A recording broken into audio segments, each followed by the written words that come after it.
Good evening, everyone. Welcome to Politics in the Pub. I'm Molly and I work at the Australian Institute. So we hold Politics in the Pub once a month, and it's just a format where we have half an hour of a speaker and then usually half an hour of questions.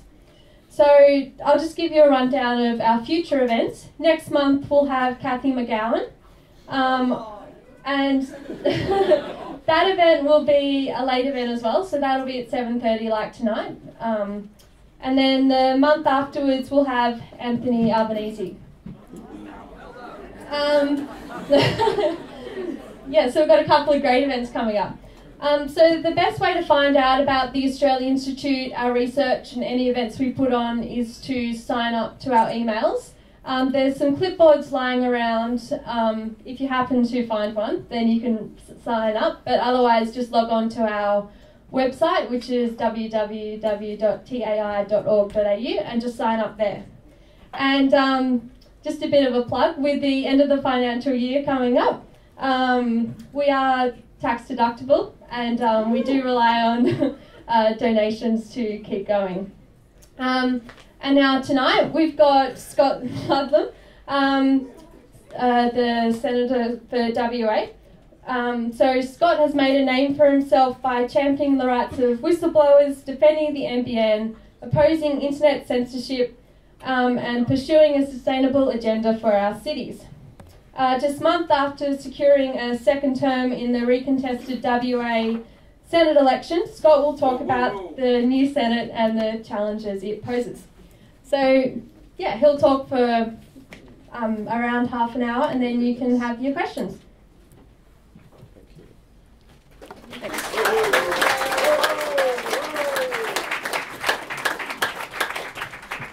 Thank you for the intro. It's so nice to see so many people here. I'm sorry I was a little bit late. We've been stuck in that building, and today was a really strange day. Yeah, it wasn't just me, it was really strange, wasn't it? But I do apologise for holding you up. I'm also suffering from a really profound and very serious man flu, and so I'm probably not going to do a full half hour, so we'll leave plenty of time for Q&A. And I would also like to join my voice to the plug for the Australia Institute, and they do run substantially on small donations, so please do throw a few bucks into the tin. They also do really important advocacy work, and there are very, very few voices like the Australia Institute in the Australian political and advocacy landscape. So we value you guys very much, and thanks for everything you do. I think tonight we saw quite a vivid example of just how volatile and interesting the next couple of years are going to be. The only thing you can confidently predict, I think, is that everything's going to be really unpredictable from here on. So I'm tempted to just throw my hands up and say, I have no idea, and just go to the bar. Would that be all right? But look, I'm going to venture a couple of opinions, and then I hope you will test them and challenge and pull them apart, and be gentle, because like I say, I'm very sick. I think what we have at the moment, just to set some context, after the election last September, a really tumultuous period in Australian history. What we're living in now, as far as I can tell, is the closest thing that we've seen in recent times to key industry groups, very selected, targeted industry groups, basically taking control of the executive of a modern industrial society. And not the parliament, by the way. I think tonight we saw a really powerful example of how they don't have control of the parliament by any means, but they do have they have the executive in something of a headlock, in a way that I don't think we've really seen in modern political history in Australia. People with names and addresses, so the food industry, big pharma, the copyright industrial complex, mining and oil and gas obviously is the most vocal, coal mining industry in particular. The whole thing, and we could name others, but the whole thing kind of overwatched and guided and occasionally elbowed in the face by the Murdoch media empire, just kind of keeping things on track. Which is not the same as saying it's an ideologically driven government, right? So I'm not really of the view that this is pure neoliberalism involved here, because if it was, it would probably be simpler and easier to understand. It would have a certain, disgusting clarity about it, which I don't think it has. I think what we're just seeing is a really hard-nosed example of certain sectors pushing their very specific commercial agendas now that they have control of the executive. One really quick example. Who wonders why? In the lead up to the election, Abbott basically came out with a policy that said there will be no public transport under a government I lead. And as somebody from WA, I know it set back your light rail project here in Canberra, which is a really sad thing. It cost us $500 million for the Perth light rail project. It just vacuumed all of the funding. Brisbane Cross River Rail's buggered. Sydney Metro Rail extensions are stuffed. The early work that was going on the Melbourne Metro has been cancelled out. And why would you do something like that? And it's also one of the few pre-election promises that the bastard decided to keep. And so now there's nothing. All these projects have fallen over. And instead there's this gargantuan investment going on into road building. Every child gets a freeway under this government. And I don't have the quote here, which is kind of a shame. At a press conference in 2013, when Abbott was still opposition leader, he'd said, roads are good for the environment, they're good for our physical and mental health. That's not that funny, is it? But why is that? This kind of orgy of freeway building that's going on. All these projects that have just been fast-tracked, completely outside the Infrastructure Australia assessment process, which wasn't perfect, and we've got our problems with it, but at least it was an attempt to take the politics out of infrastructure spending. And then, you create some advice and you do some cost-benefit analysis and you do the best that you can. Then they hand it over to the government and then the politics get introduced. But at least you've had a go at coming up with something that was reasonably independent. And that's all just been completely circumvented now. And all these freeway projects in most of Australia's capitals have basically just jumped the queue of the projects that have been properly assessed, to the tune of well over $9 billion. So in WA, just to give you one quick example, a freight freeway extension from, who's been to Perth? Not enough.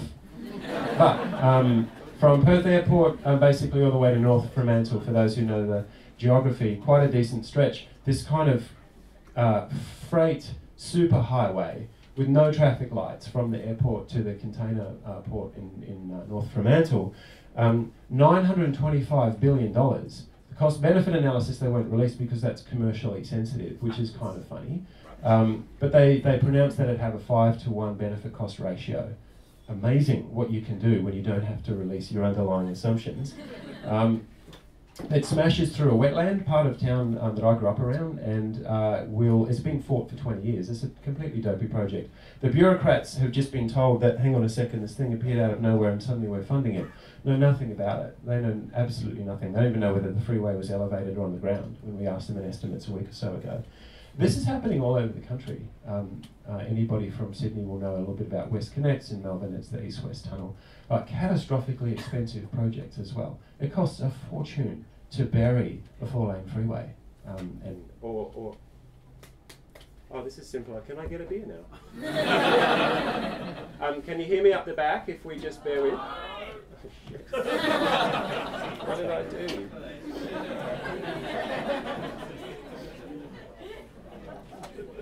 Talk amongst yourselves. You look like really interesting people.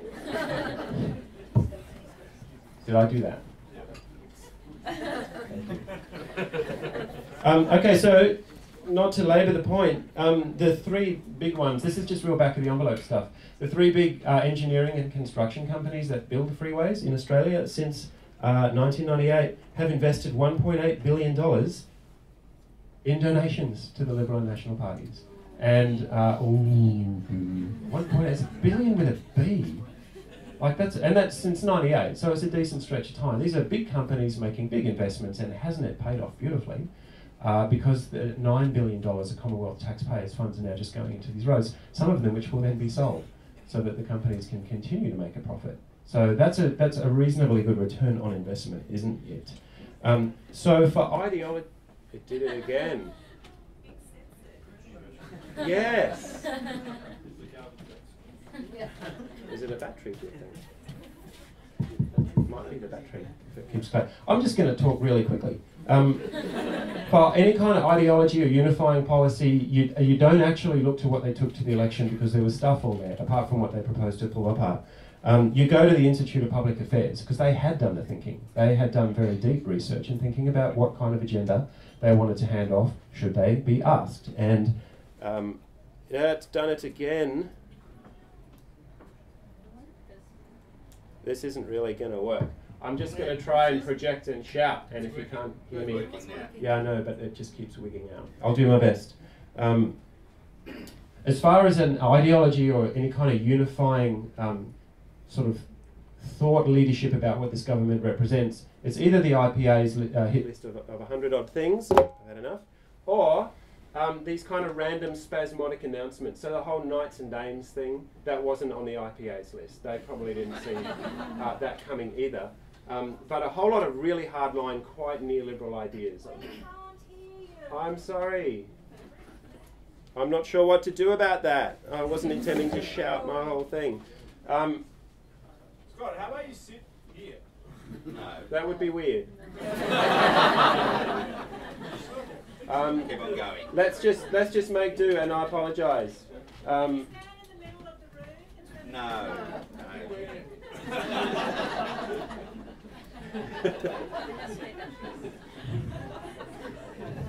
It's on, and then in 30 seconds it'll be off. I'm not sure what to do. I can just stay there with you. Anyhow.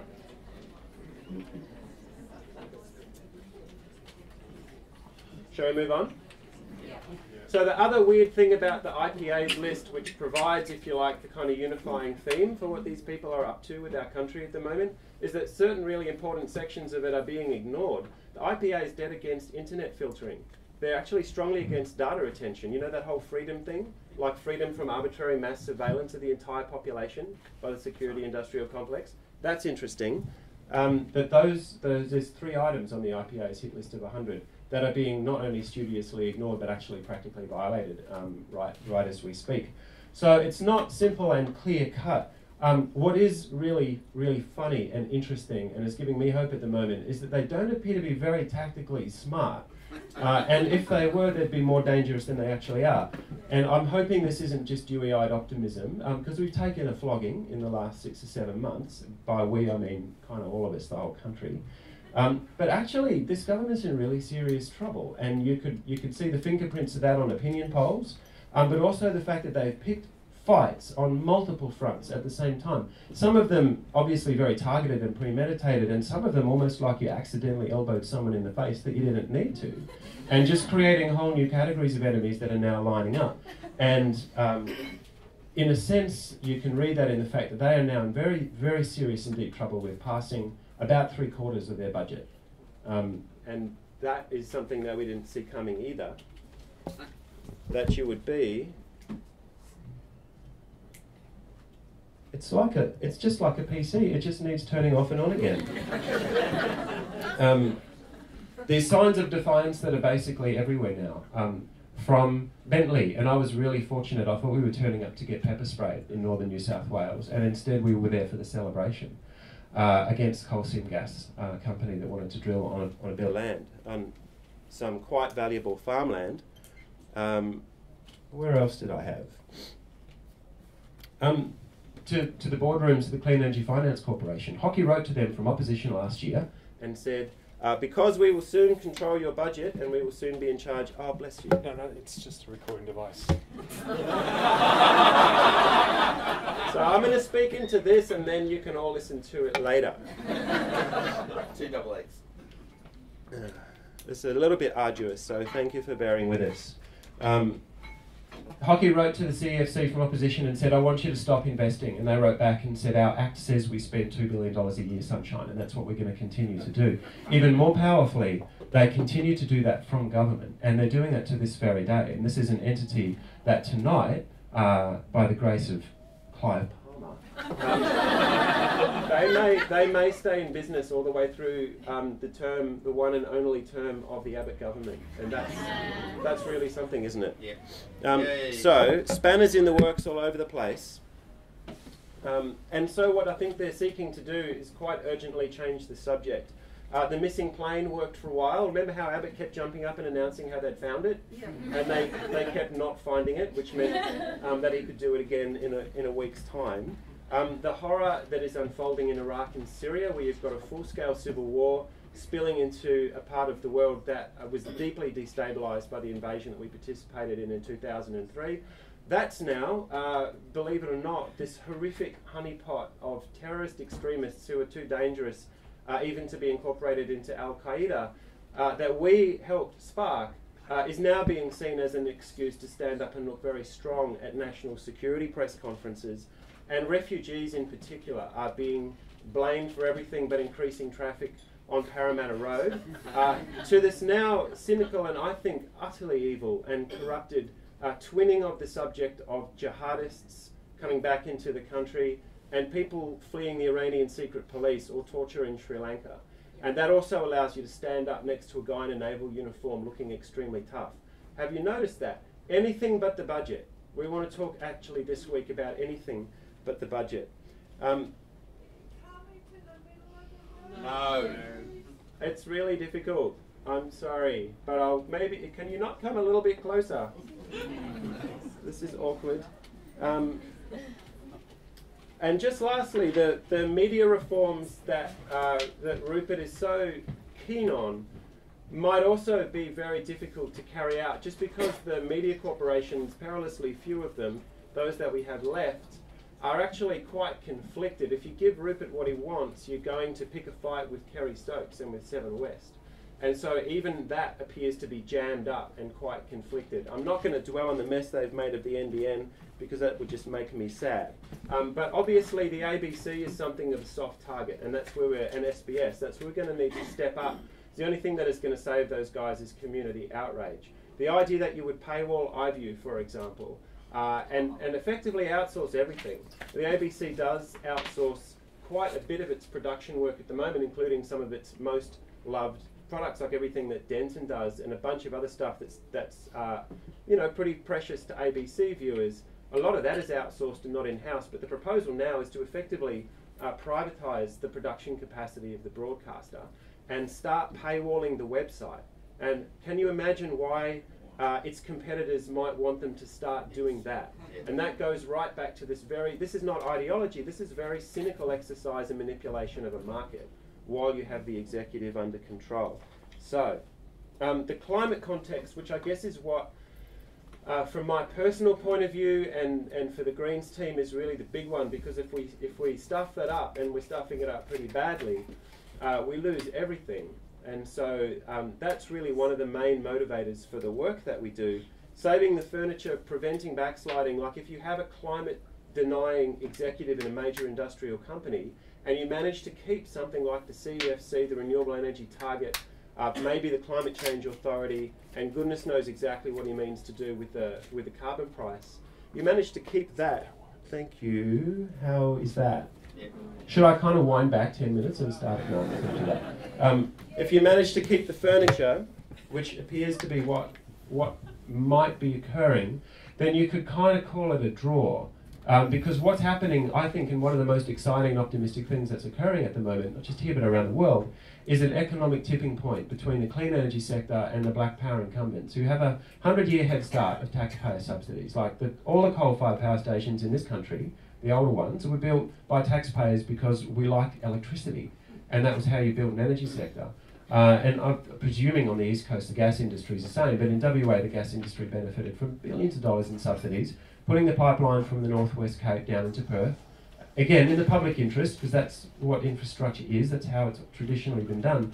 Now these very same incumbents are desperately trying to cut the clean energy sector off at the knees, not because it won't perform, not because it can't do baseload, not because it doesn't work at night or that it's too expensive, but because it's performing far too well.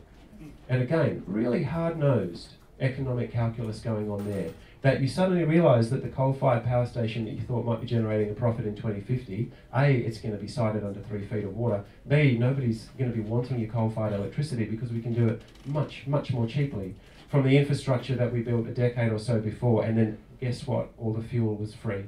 And that's the tipping point that we're at the moment. The penny is dropping, including in some quarters of the mining industry, that you can eliminate your fuel bill. If you work out how to install the capital, you can eliminate your fuel bill for the rest of time. And that is why I think the coal and gas generators are in the process of actually recognising their impending extinction. And who better to advocate for your cause in that kind of existential crisis than Tony Abbott?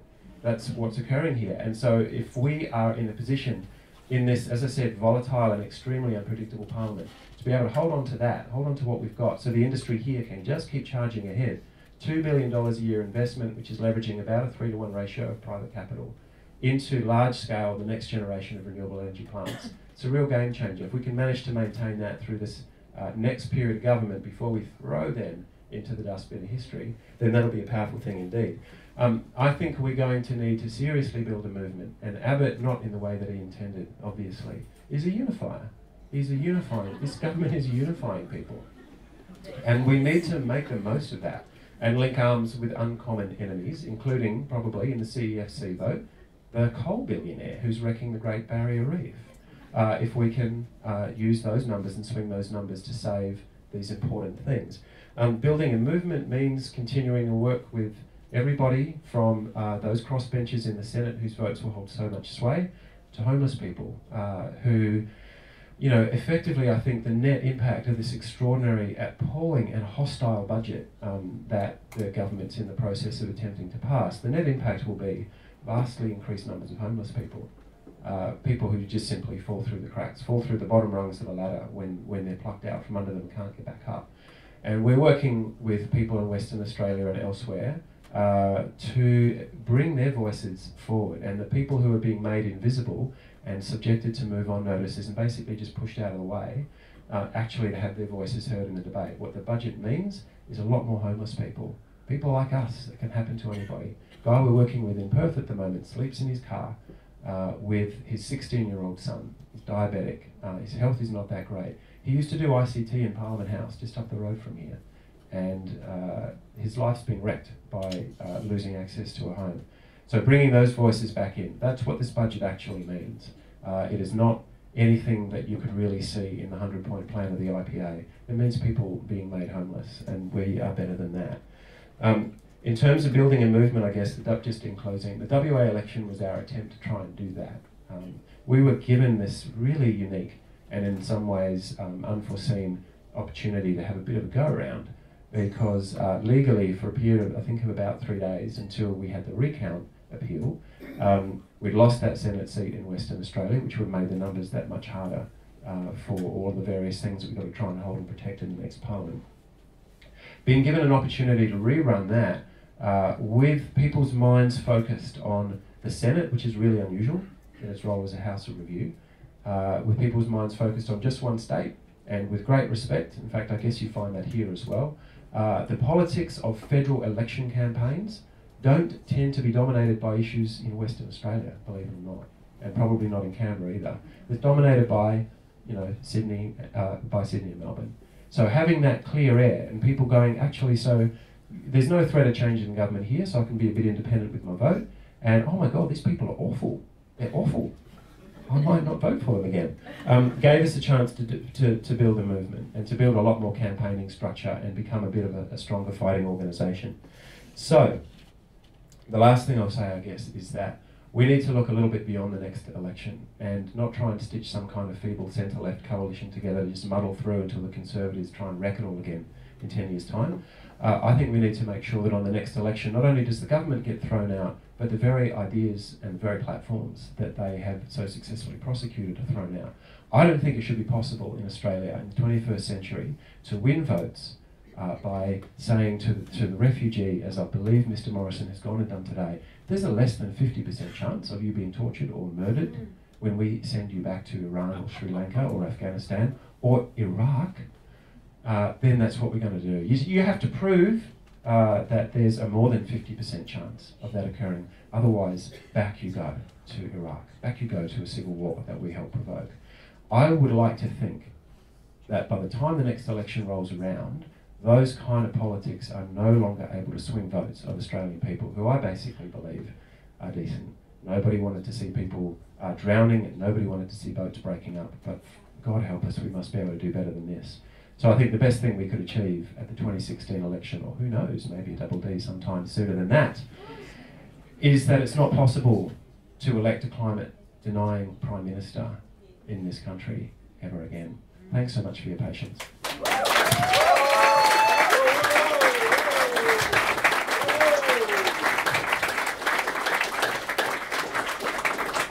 Thanks very much, Scott, and sorry everyone for the microphone issues.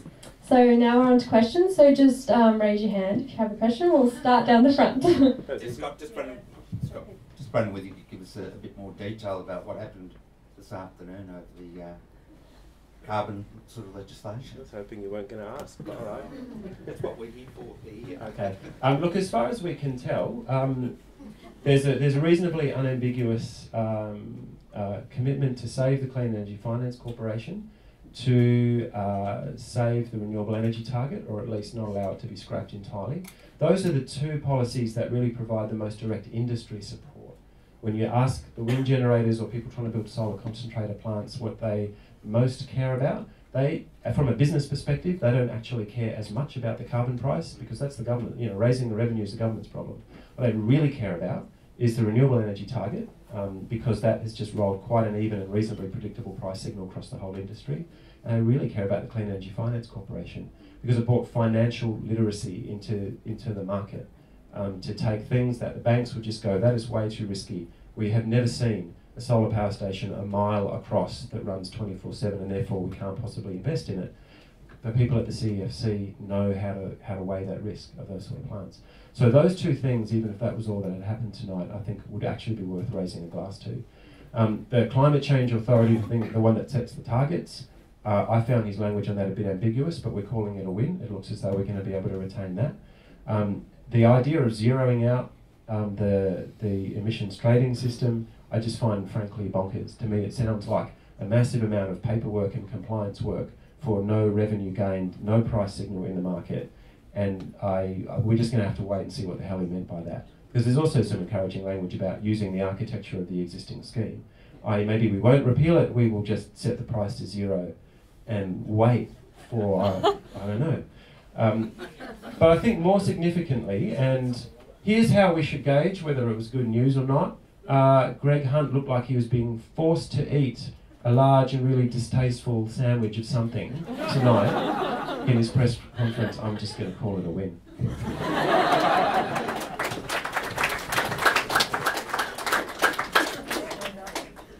Earlier today, I watched Colombia win against Japan with amazing defense, intelligent attack, generous team playing, sound coordination, and controlled possession.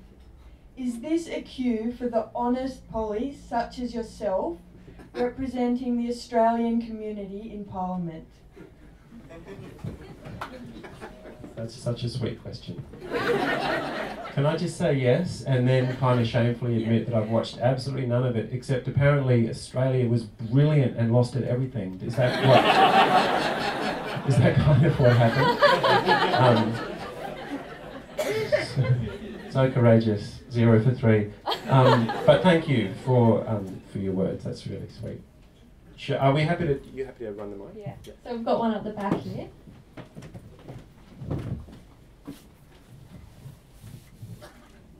Hi.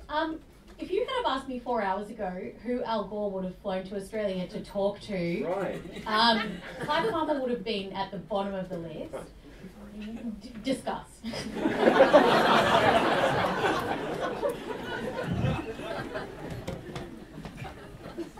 Oh, wow. Should invite him to one of these things, quite seriously. I'm hoping I don't have to talk about Clive all night. However, it's I think what we have seen, and it'll come out in the wash exactly what occurred, but he's a very clever tactician, and so he's obviously telegraphed in advance that his platform is effectively tax avoidance for his mining interests. And let's not pretend that it's anything more sophisticated than that. He ran on a platform of abolishing the mining tax, which cost his businesses money, and abolishing the carbon tax, which cost his businesses money. And he's actually been very transparent about that. I run to abolish these taxes because of how much they hurt families and my nickel refinery. So that's where that's come from, and that's so you can see the part that actually hurts his interests. We'll have a carbon price as long as it's zero. So that's what's going on there. But then I guess he's been persuaded, and you don't get to be a billionaire if you're dumb at business, that you've got effectively an investment arm of the Commonwealth that's returning a profit to the taxpayer and effectively abating carbon at negative cost. For every tonne you pull out of the sky, we make $2.10 or something insane. And maybe someone has been able to sit down quietly and explain that this thing is just, irrespective of whether you care about carbon or not, that it's just a really good business if you're facing, if you're facing structural deficits on your budget. So that's what I hope has happened, is basically he's sat down and he's listened to some intelligent people. They couldn't get him over the line to keep the carbon price, which is working, which is restructuring the electricity sector, but they were able to get him over the line on some of the more important things, and particularly the renewable energy target, which I think, again, the industry tells us over and over again, is tremendously important. But as for what went on behind the scenes, I was not in the room, but maybe you should invite him. Follow up here, who has one? Hi, you probably can't see me, but you spoke about developing a movement in response to the Abbott government, and at the same time, we're also continuing to see sort of a lot of fractionalism in maybe the left of Australian politics. For example, recently Australian Labor had a schism about changing the language on asylum seeker policy over onshore and offshore processing. So this and several other issues seems to generate a lot of sort of fractions among the left, and I was wondering if you had any comment on that.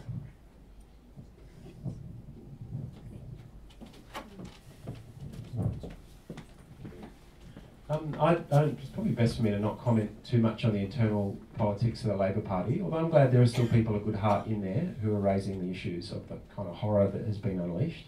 So at least they're having a go. I don't really know what we mean by the left anymore. Some of our strongest allies are in the business community. Let me give you an example of how conflicted I feel about providing a straight answer to your question. We're working in Western Australia with a company called Solar Reserve.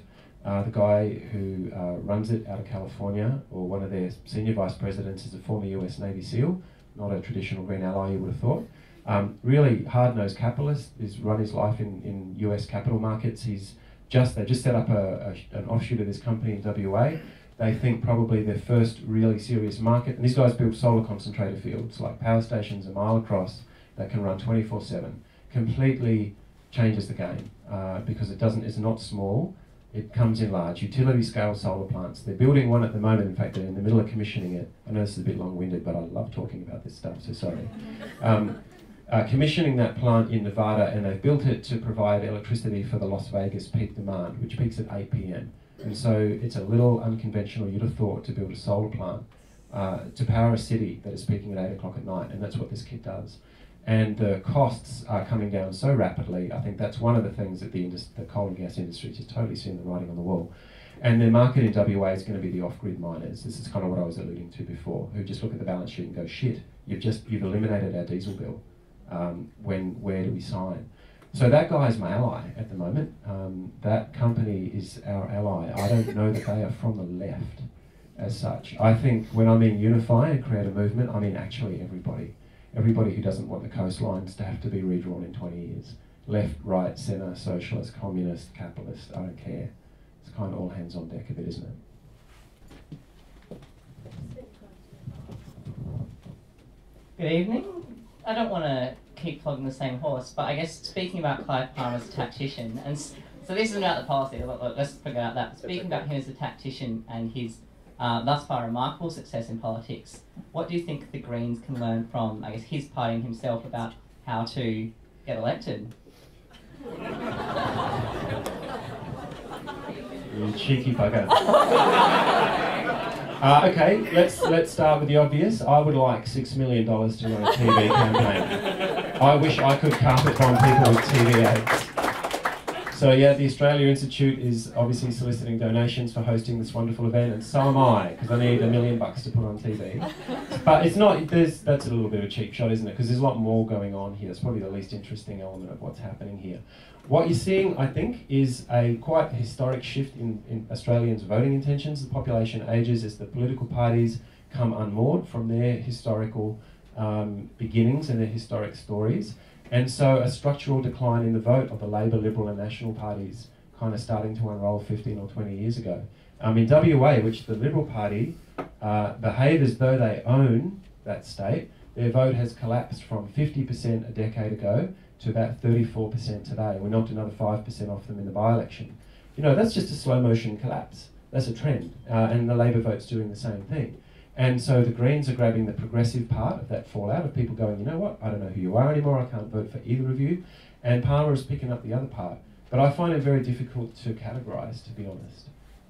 So right-wing populist, yeah, not exactly, because he wants to get children out of detention as well. So there's something more complicated going on, but he's a master of the soundbite at oversimplifying and at promising things he can't deliver and occasionally just making shit up. There are things that he does to get attention and votes that I don't want to ever see the Greens do. So some of it we can learn from. Some of it is like, you know, he won WA with money and with promising to get all the money back from GST, which he cannot possibly deliver. He can't deliver it, but you can stick it into a 15-second TV ad and then just carpet bomb people with it for 3 months. I don't want us to ever be doing that. I'd rather work in different ways.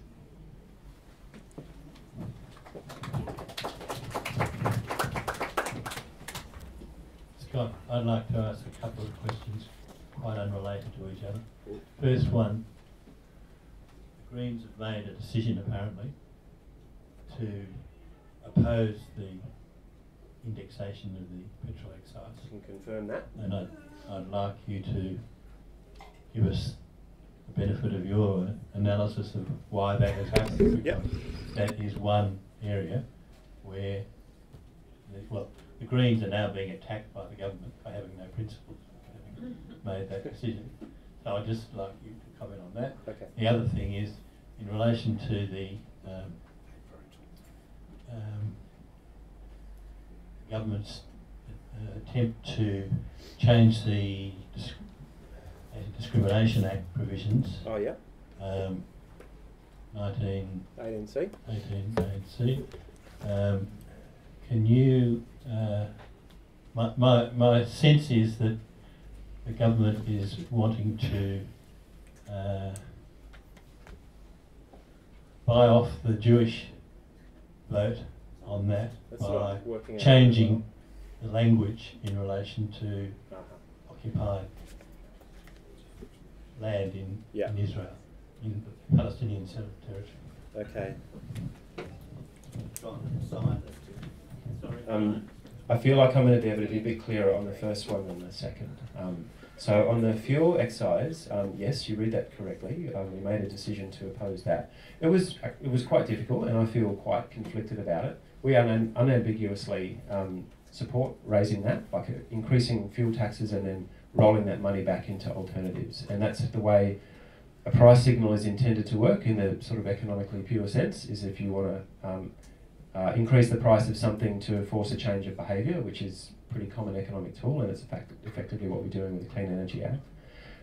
But actually, if you increase the cost of doing something and create no alternatives for people to change behaviour, and in fact put people in a straitjacket so they can't avoid that behaviour, particularly in outer metro areas and regional areas, that's not a price signal at all. That's just whacking people.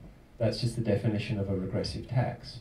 And so we eventually came down on the side working through whether we were going to be able to de-link or de-hypothecate, if you like, and say, you know, so we could have said, how about every cent that we raise, which won't be very much in the first year, but over time it escalates quite quickly, we will spend on urban light rail, regional bus shuttle networks, cycleways, and we'll green the whole country. We'd have probably just bought it. We said yes. But you can't whack people and then force them to drive on ever wider roads. And Abbott has said, and had been saying for a while, with or without legal hypothecation, every cent we raise is going back into these freeways. And I can't go home and look the Belia Wetlands campaigners in the eye and say, we voted for the way that the guy is going to fund this freeway that we're now going to try and stop. I couldn't have done it.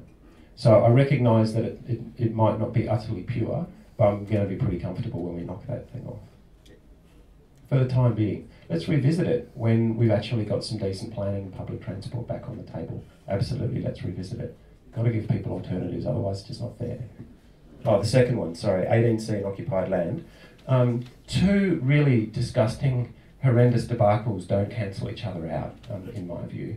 I am not sure that that is the way to buy off the Jewish lobby in this country, to be perfectly honest, because I don't think, as you wish, I don't think they were out there advocating for that. I really don't. We had the most amazing meeting about 2 weeks ago where they were joking because we had representatives of all kinds of different ethnic and religious communities in Australia. I think we had about a dozen or more people in the room come to lobby us and talk about how it looked like the whole Brandis 18C thing was travelling. And they were kidding about how Brandis had even managed to create peace between Israel and Palestine. Because you had the two lobbyists sitting side by side saying, this is horrendous, it's got to stop. So, seriously, it was actually kind of quite warming. Just think, wow, Brandis, you even unified these people, that's wonderful. I think at the moment, though, they've kind of lost control of the debate over occupied East Jerusalem. I think that's headed to quite a bad place. And it looked for a while like it was untargeted, poorly timed. There was no strategy. Julie Bishop didn't know about it. It was, Abbott was, I think it was overseas at the time. And it just looked like a shambles. You know, like knights and dames only in the Middle East. You just don't want to play that kind of game. So I don't know, maybe there is some masterfully subtle underlying strategy that I haven't figured out, but I can't see it. It might just be a screw up.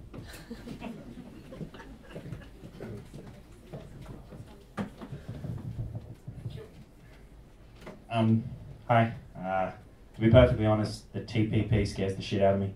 Raise your hands if the TPP scares the shit out of you. Yay!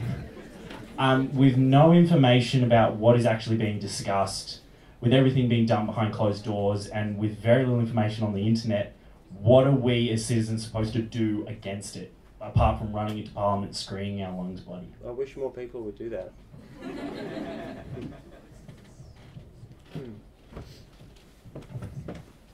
Does everybody know what the TPP is? Can I just shame people? Put your hands up if you don't know what the Trans-Pacific Partnership Agreement is.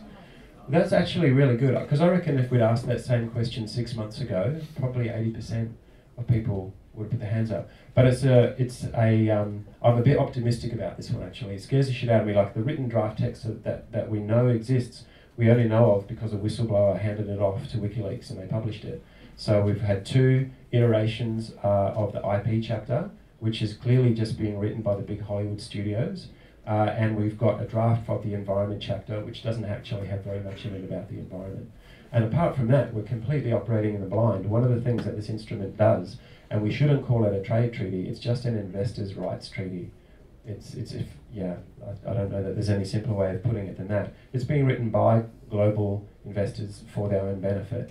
And it has this thing in it called investor-state dispute resolution, which is in operation actually in some parts of the world, and they've been nailing them down bilaterally in these trade agreements. But what the TPP does, is it 18 countries or about that? So, okay, that sounds about right. So it's kind of the Pacific Rim, Trans-Pacific Partnership. China's not in it yet. They're looking at it going, actually, is this designed to help us or impede us?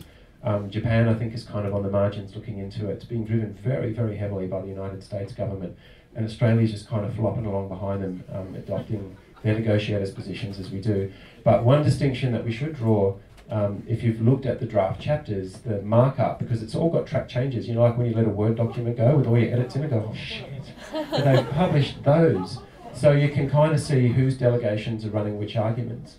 But we shouldn't kid ourselves actually that it's being driven by national governments. It's being driven by really specific industry sectors who write the draft text, hand it to the negotiators, who then go and stick it in front of other people. So it's being written by the pharmaceutical industry or biotech industry or, you know, take your pick, copyright industry, and then given off to the national delegations to do their very best. And they're the only ones who've actually seen the rest of the text. But this ISDS thing is kind of like an unelected tribunal in which investors can sue sovereign governments. Maybe I shouldn't use that word because that would be offensive to Aboriginal people if they're only in the room, and we should have done an acknowledgement of country when we started, and I apologise for that. But it would allow investor groups to sue legislatures and overturn plain packaging laws, for example. A very real example, cigarette packaging. Overturn a ban or moratorium on uranium mine or coal seam gas fracking. completely upend your environmental protection system such as it was, if such a thing could be shown to be harming investor profits. That chapter we haven't seen. No one knows what's actually in it, but we know that that's one of the things that we're after. It's being driven very heavily by Labor. They started it up, and the coalition's just carried on very aggressively. And I think it's gradually being sandbagged. It was meant to be signed, I think, last October, and it keeps getting pushed back, and now they're talking about maybe 2015. And what gives me hope, and by all means come up to Parliament, scream your lungs out, what gives me hope is that it's getting attacked right around the world, particularly in the United States, where it's a peculiar unifier between Democrats and Republicans there, who refused to fast-track President Obama, allow his fast-track to get this thing through. And it looks like it's in trouble. Like SOPA and PIPA were in trouble, and ACTA was in trouble, and the MAI, if anybody can remember that far back, was in trouble. There's a whole string of these attempts to just turn the world into a global corporate state that fail one after another, and they keep coming back with a different acronym trying to push it again. And somehow we keep pushing them back. But anything at all, any ideas maybe that people have for helping to build a movement against this stuff, because it's so diffuse. It affects us all, but it's hard to get a grip on it when you can't even read the damn thing. But thank goodness for whistleblowers and independent publishers, hey?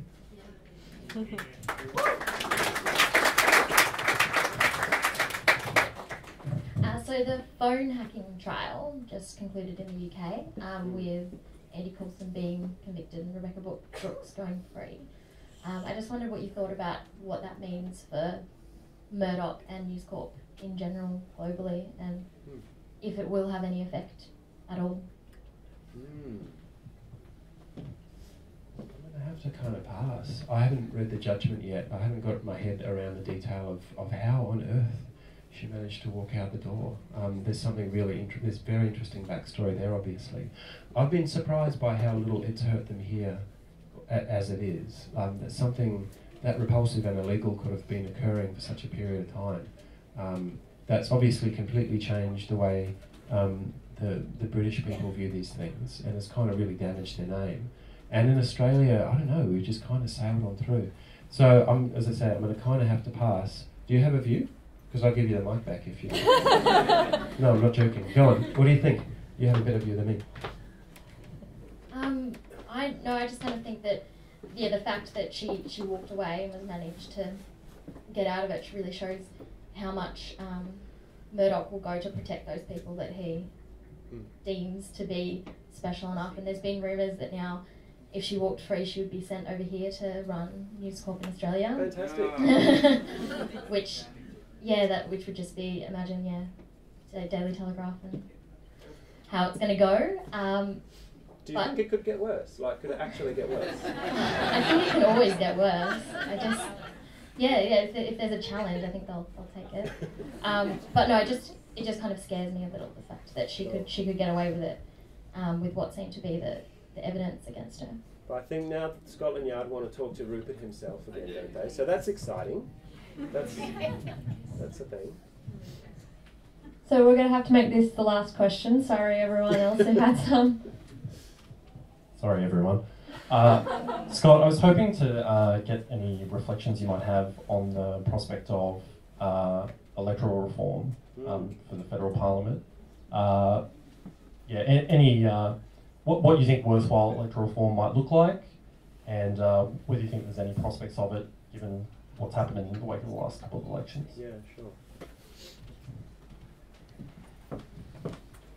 Thanks for asking. I was very pessimistic, and then I was briefly really optimistic, and now I'm a bit pessimistic again. I'm going to presume you're referring to Senate voting reform and that kind of stuff, or? Well, be as ambitious as you want in your views as what you want. All right. No, I'll stick to what might actually be on the table, which is reforming our system of preferential voting in the Senate, and maybe even being in a position to take the power of voting back off people like Glenn Drury and back into the hands of people with the pencils in the ballot box, which would effectively allow you to vote across the top from 1 to 6 or 1 to 10 or whatever, I don't care, which would then be a formal vote. You wouldn't have to number from 1 to 60 if you didn't feel like it, or you still could. And I think what that might do, it might push the informal vote up a little bit for a while because it's complicated, but it then completely eliminates all the backroom preference dealing, like just wipes it out. You wouldn't do it. And I'd be delighted if that were the case. So so I just thought in the wake of the last election we were stuffed. There was no possibility of that. Then the JSCM, the Standing Committee on Environment Matters, handed down a report that effectively proposed just that, with a few little poison pills like raising the membership thresholds of parties and stuff, which I think is really unnecessary. But effectively that changed to the voting system. And I think Bob Brown put a bill up for that in 2009 or something. We've been on it for a while. And then I thought, all right, well, they probably will legislate for that. If Labor and Liberal have done a deal, we're not going to be jumping up and down about it. In fact, we'll probably claim it was our idea, which we do, but because it was. Then let's go for it. But now I think they're in such trouble. They're up to their knees in quicksand, and there's kind of every day something else cleans them up. I'm not sure that they're going to proceed with something like that at the moment. So maybe they will, but I feel like it must have dropped 20 rungs down their list of things to be terrified of, given the events even of the last few weeks and this kind of endless queue of budget bills that they've lined up with no idea of how they're going to pass them. You know, think about, this is a weird thing. Since I've been doing this work, we've never had a parliamentary sitting in July. So they scheduled 2 sitting weeks in July after September, just sitting back going, that's when we're going to knock over the mining tax and all the carbon bills. And now they're probably wondering what they're going to do with those weeks. And the week after that, and the week after that. That's a wonderful thing to think about, isn't it? So shall we leave it there? Thanks for bearing with. Thanks for bearing with.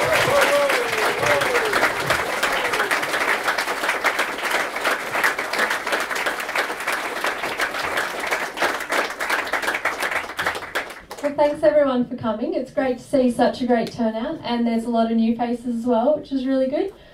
We hope to see you at some of our future events, including Cathy McGowan next month. And yeah, just thanks Scott again.